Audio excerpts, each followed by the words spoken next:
সরকারের নির্বাচনী ইশতেহারে ঘোষিত কৃষক কার্ড কর্মসূচি বাস্তবায়নের লক্ষ্যে পাবনায় কৃষক ও কৃষি জমির তথ্য সংগ্রহের কার্যক্রম শুরু হয়েছে।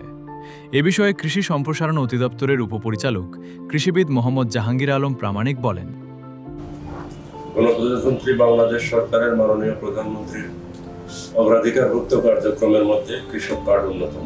পাবনা জেলার 9টি উপজেলায় 9টি কৃষি ব্লকে চলতি জুলাই মাসের 16 তারিখ থেকে আনুষ্ঠানিকভাবে কৃষক কার্ডের তথ্য সংগ্রহ শুরু হয়েছে।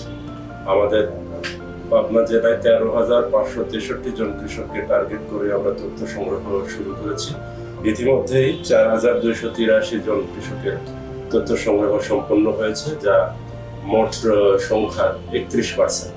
এবং আমরা আশাবাদী এটা নির্ভুলভাবে কোনো সমালোচনার ঊর্ধ্বে আমরা কৃষকের তথ্য সংগ্রহ করতে সমর্থ হব এবং মাননীয় প্রধানমন্ত্রীর যে নির্বাচনী ইশতেহার অগ্রাধিকারভুক্ত কার্যক্রম কৃষক কার্ড আমরা নির্বিঘ্নে তথ্য সংগ্রহ করে সুষ্ঠুভাবে কৃষক কার্ড বিতরণ করতে সমর্থ হব। এবং আমরা উপজেলার তথ্য 30/7 মধ্যে সংগ্রহের টার্গেট দিয়েছি এবং 5 তারিখের মধ্যে আমরা এই তথ্য ঢাকায় প্রেরণ করব। কৃষক কার্ড দেওয়া হচ্ছে, জানেন? করতেছেন আপনার বাড়িতে আসছে?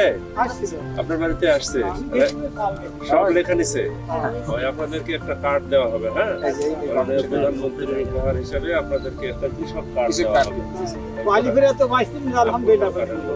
ফসলের ন্যায্য দাম যেন পান, সঠিক দামে যেন সার বীজ সবকিছু কিনতে পারেন, সবকিছু এই কার্ডের মাধ্যমে আপনারা পারবেন। আপনাদের সম্মানিত করার জন্য কার্ড দেওয়া হবে।